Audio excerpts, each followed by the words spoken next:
Hello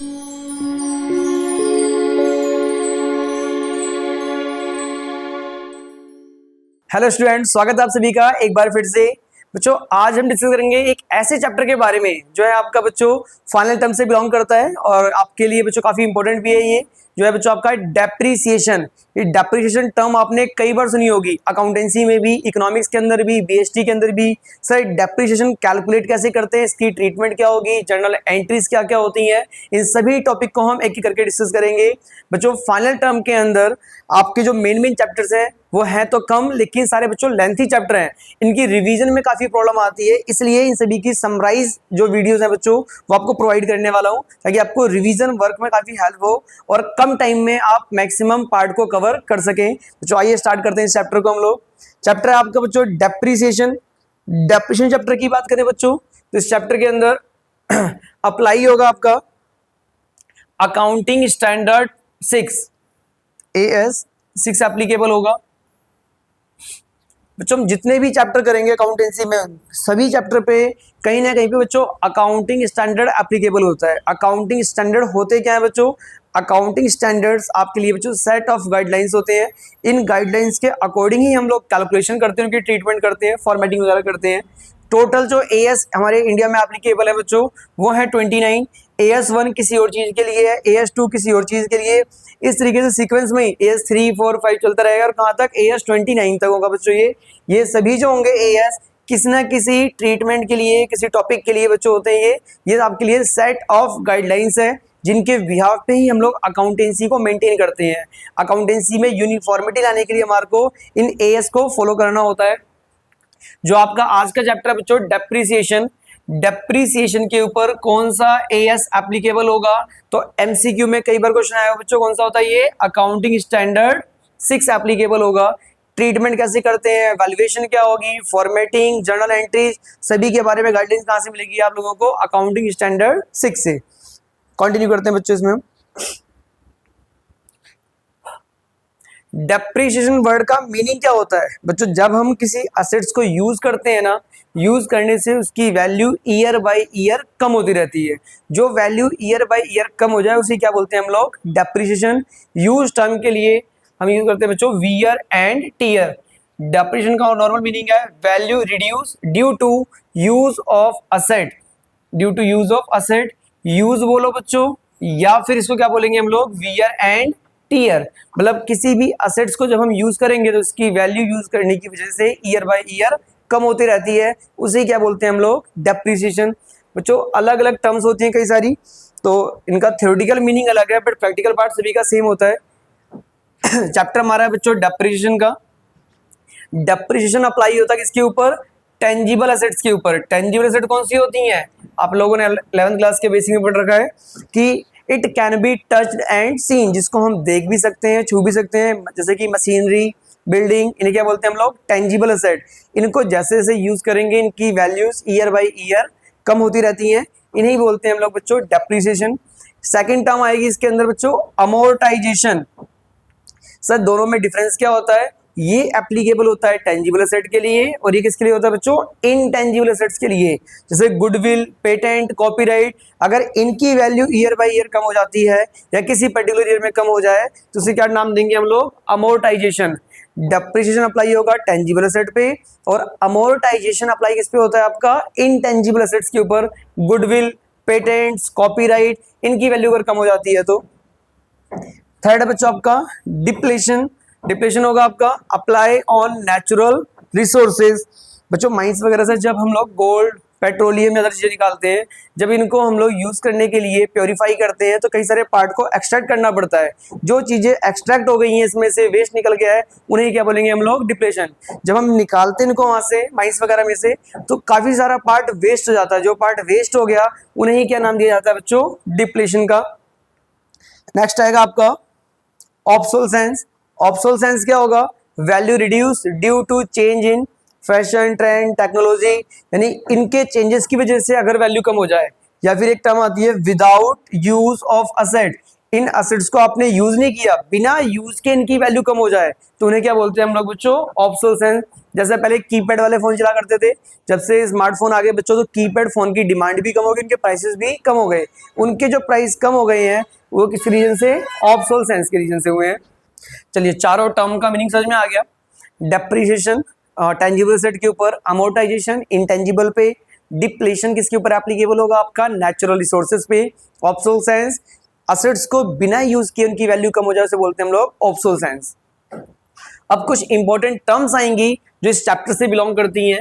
important terms which is belongs to depreciation. बच्चों ये term भी काफी इंपॉर्टेंट है, कई बार इनके लिए भी एमसीक्यू क्वेश्चंस आ जाते हैं कि इनकी वैल्यू को कैलकुलेट कैसे करते हैं। सबसे पहली टर्म आएगी आपकी बच्चों इसके अंदर कॉस्ट ऑफ असेट।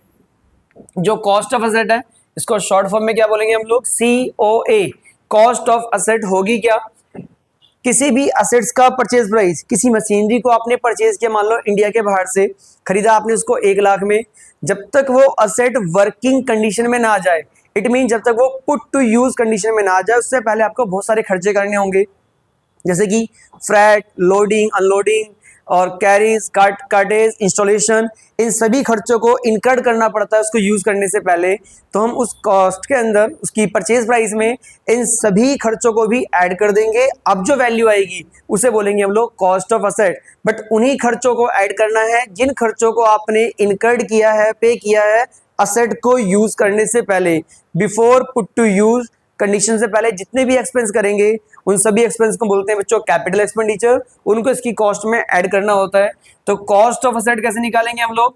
सबसे पहले आपने लेना है परचेज प्राइस ऑफ असेट, उसको आपने परचेज किस रेट में किया है, प्लस ऑल एक्सपेंसेस, जितने भी खर्चे हैं, विच इज इनकर्ड, ये मेन टर्म है बच्चों, बिफोर पुट टू यूज। इनको कौन से खर्चों को ऐड करोगे? जो बिफोर पुट टू यूज है, यूज करने से पहले जो खर्चे किए गए हैं उन्हीं खर्चों को ऐड करना है। असेट को आप यूज कर रहे हो, यूज करने के बाद रिपेयर, मेंटेनेंस पे कोई खर्चा किया तो उसको आप इग्नोर कर देंगे, वो इसमें ऐड नहीं करना। यूज करने से पहले जितने भी खर्चे करेंगे आप उन सभी को उसकी कॉस्ट में ऐड कर देंगे। ये खर्चे हमारे होते हैं कैपिटल एक्सपेंडिचर, असेट की कॉस्ट में ऐड करना होगा। तो फर्स्ट टर्म बच्चों बहुत इंपॉर्टेंट है। सबसे पहले क्वेश्चन को रीड करके आपको क्या निकालना होता है? Cost of asset. उस असेट की कॉस्ट एक्चुअल में कितने की पड़ रही है हमारे को, तो दो वैल्यू को ऐड करना है, परचेज प्राइस और दूसरा कौन सा अमाउंट होगा आपका इसमें? वो सारे खर्चे जो असेट को यूज करने से पहले किए गए हैं। आई होप समझ में आ गया होगा आपको। सेकंड टर्म आएगी आपकी बच्चों scrap value, residual value, salvage value या फिर ब्रेकअप वैल्यू। इन सभी का मीनिंग क्या होता है? Value after the useful life. Her asset की एक लाइफ होती है 5 साल 10 साल, उसके बाद वो असेट जितने में बिक जाएगी, जो कबाड़े के भाव में बिक जाती है, उसे बोलते हैं हम लोग स्क्रैप वैल्यू या फिर सैल्वेज वैल्यू। नॉर्मल वे में क्या होगा बच्चों? ये आपका कबाड़ वैल्यू। मतलब कोई भी हम असेट लेकर आएंगे तो एक सर्टेन ईयर के लिए बच्चों जो वर्किंग में रहेगा वो, उसके बाद उसको हमारे को कबाड़े के भाव में बेचना पड़ता है, वेस्ट हो जाता है वो। तो जो वेस्ट है उसे बोलेंगे हम लोग स्क्रैप वैल्यू का पार्ट। थर्ड इंपॉर्टेंट टर्म आएगी आपकी इसमें यूजफुल लाइफ या फिर एस्टिमेटेड लाइफ। यूजफुल लाइफ या एस्टिमेटेड लाइफ क्या होगी? एक असेट नॉर्मली कितने साल तक काम करेगी उसे बोलते हैं हम लोग यूजफुल लाइफ या एस्टिमेटेड लाइफ। जैसे बच्चों हम बाइक वगैरह लेकर आते हैं, गाड़ियां वगैरह, उनकी लाइफ होती है 10 साल या 15 साल की, उसके बाद भी वो चल सकती हैं। बट उसके बाद यूज करने से एक तो बच्चों पोल्यूशन इंक्रीज होगा उसके अंदर, दूसरा चलते चलते कब इनके ब्रेक फेल हो जाए, कब कोई और एक्सीडेंटल केस हो जाए तो कंपनी वालों की कोई गारंटी नहीं होती है। तो उसके लिए भी वो एक लाइफ प्रोवाइड करते हैं कि इन असेट्स की इतनी ही लाइफ रहेगी, उससे ज़्यादा लाइफ इसकी नहीं है। तो जितने साल तक वो नॉर्मली काम करेगा उसे ही क्या बोलते हैं बच्चों हम लोग? यूजफुल लाइफ या फिर estimated life. It means in which year it's normally work. कितने साल तक हमारी असेट ये नॉर्मली काम करेगी उसी को बोलेंगे हम लोग यूजफुल लाइफ।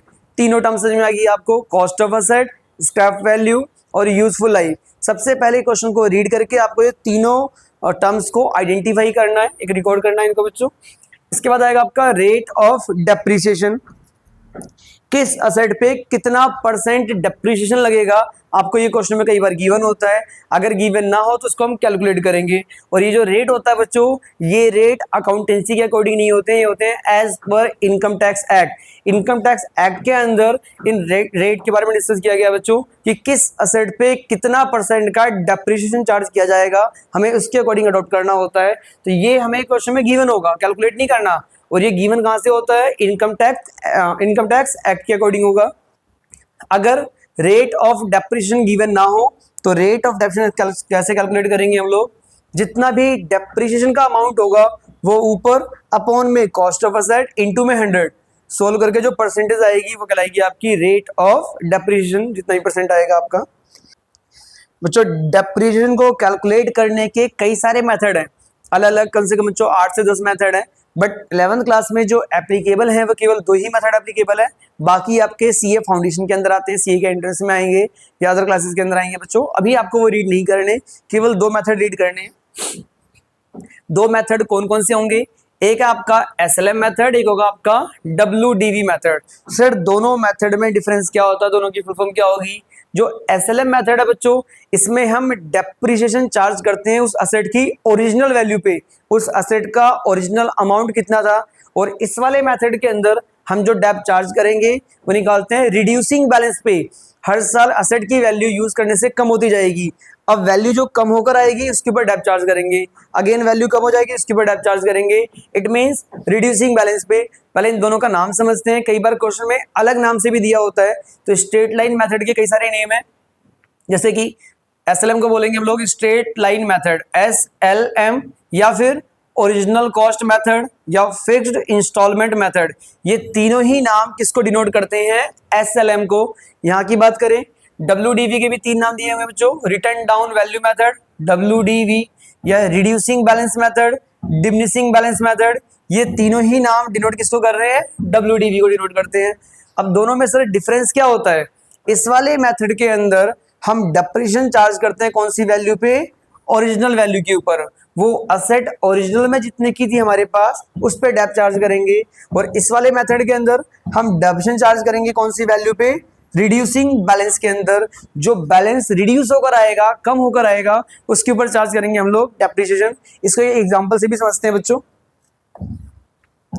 यहाँ पे एक एग्जांपल लिया हुआ है, एग्जांपल में 2 चीजें लेट कर रखी हैं, कॉस्ट ऑफ असेट 1 लाख और डेप्रिसिएशन का रेट कितना है बच्चों आपका, ये 10% है। ये 2 चीजें मैंने लेट कर ली हैं। मेथड 2 है आपके एसएलएम और डब्ल्यूडीवी। दोनों मेथड के अकॉर्डिंग किससे कितना डेप आएगा वो कैलकुलेट करते हैं। जैसे समझे आप लोग, असेट की कॉस्ट थी कितनी, 1 लाख, फर्स्ट ईयर में डेप आएगा 1 लाख का 10%, कितना हो गया आपका 10,000। तो अब वैल्यू कितनी बची इसकी, 90,000। सेकेंड ईयर में दोबारा डेप लगाएंगे हम लोग। अब जो सेकेंड ईयर में डेप लगाएंगे, इस मेथड में मेन पॉइंट क्या था, डेप्रिसिएशन चार्ज हो कौन सी वैल्यू पे, ओरिजिनल वैल्यू पे। तो 10% किसका निकालना है सेकेंड ईयर पे, ओरिजिनल का, जो कितने का आपका 1 लाख का, 1 लाख का 10% 10,000। अब वैल्यू कितनी बच गई, 80,000। अब थर्ड ईयर में जब डेप निकालेंगे हम लोग, तो अगेन 1 लाख का 10% 10,000, कितना बैलेंस आ गया आपका 70,000। यानी फर्स्ट ईयर में आपका बैलेंस कितना बच गया 90,000, सेकेंड ईयर में 80,000, थर्ड ईयर में कितना आ गया ये 70,000। हर साल डेप का अमाउंट सेम था, हमने डेप किस पे कैलकुलेट किया बच्चों, इसमें ओरिजिनल वैल्यू के ऊपर। डब्ल्यूडीवी की बात करें, असेट की कॉस्ट 1 लाख की, डेप्रिसिएशन 10%, 1 लाख पे कितना आ जाएगा 10,000। अब बैलेंस कितना बच गया 90,000। यानी फर्स्ट ईयर में आपने असेट को यूज किया, 10,000 रुपए की इसकी वैल्यू कम हो गई, तो वैल्यू बची कितनी हमारी 90,000। अब सेकेंड ईयर में जब हम डेप चार्ज करेंगे बच्चों, ये मेथड है आपका डब्ल्यूडीवी। डब्ल्यूडीवी का मीनिंग होगा रिड्यूसिंग बैलेंस मेथड। जो बैलेंस रिड्यूस होकर आएगा, कम होकर आएगा, उस वैल्यू पर कैलकुलेट करेंगे हम नेक्स्ट ईयर के अंदर। तो बैलेंस कितना बचा आपका 90,000। अब इसमें निकालना है 90,000 का 10%, जो कितना आएगा आपका 9,000। तो बच्चों अब बैलेंस बचेगा आपका 81,000। थर्ड ईयर में आएगा 81,000 का 10%, कितना होगा ये 8100। बैलेंस कितना बचेगा 72,900। यहाँ पर देखो जो बैलेंस आ रहा है आपका बच्चों, इसका मतलब होता है रिटर्न डाउन वैल्यू, यानी जो वैल्यू घटकर आएगी, कम होकर आएगी, उस वैल्यू पे डेप चार्ज कर रहे हैं। और यहाँ पर डेप किस पे आया था आपका, ओरिजिनल वैल्यू के ऊपर, जो कितना अमाउंट था आपका 1 लाख। दोनों मेथड के अंदर मेन डिफरेंस ये होता है। इसमें और भी कई सारे डिफरेंस है जहां से एमसीक्यू क्वेश्चन जनरेट होते हैं। सबसे पहला क्वेश्चन ये, क्या दोनों मेथड से डेप का अमाउंट किसी ईयर में सेम हो सकता है, तो हाँ जी, कौन से ईयर में, फर्स्ट ईयर के अंदर। आप चेक करें यहाँ पे, फर्स्ट ईयर में 10,000 है, फर्स्ट ईयर में 10,000 है। किस मेथड से डेप की वैल्यू ज्यादा आती है, तो यहाँ देखिए बच्चों हम लोग 10,000 10,000 10,000, कितना टोटल यहाँ पे 30,000। यहाँ पे टोटल डेप कितना हुआ 10 9 8100, यानी कम हो रहा है। तो इसके अकॉर्डिंग डेप की वैल्यू ज्यादा आएगी, यहाँ पे आ रही है 30,000, यहाँ पे आएगा आपका 27,100, यहाँ पर डेप का अमाउंट कम आ रहा है। एक और क्वेश्चन कि कौन से मेथड से बैलेंस असेट का ज्यादा आता है, तो इसके अकॉर्डिंग बैलेंस आ रहा है 70, इसके अकॉर्डिंग बैलेंस कितना आ रहा है 72,900, तो इसका बैलेंस ज्यादा है, इसका बैलेंस कम है। तो बच्चों ये इसका मेन डिफरेंस होता है दोनों के अंदर कि डेप की वैल्यू यहाँ पर एवरी ईयर सेम है, यहाँ पे कैसे होगी बच्चों, रिड्यूस हो रही है। फर्स्ट ईयर में दोनों का डेप जो होगा डेप्रिसिएशन वो सेम हो सकता है, बट सब्सिक्वेंट ईयर में एसएलएम का डेप का अमाउंट ज्यादा होगा, डब्ल्यूडीवी का डेप का अमाउंट कम होता जाएगा। दोनों में ये मेन डिफरेंस है।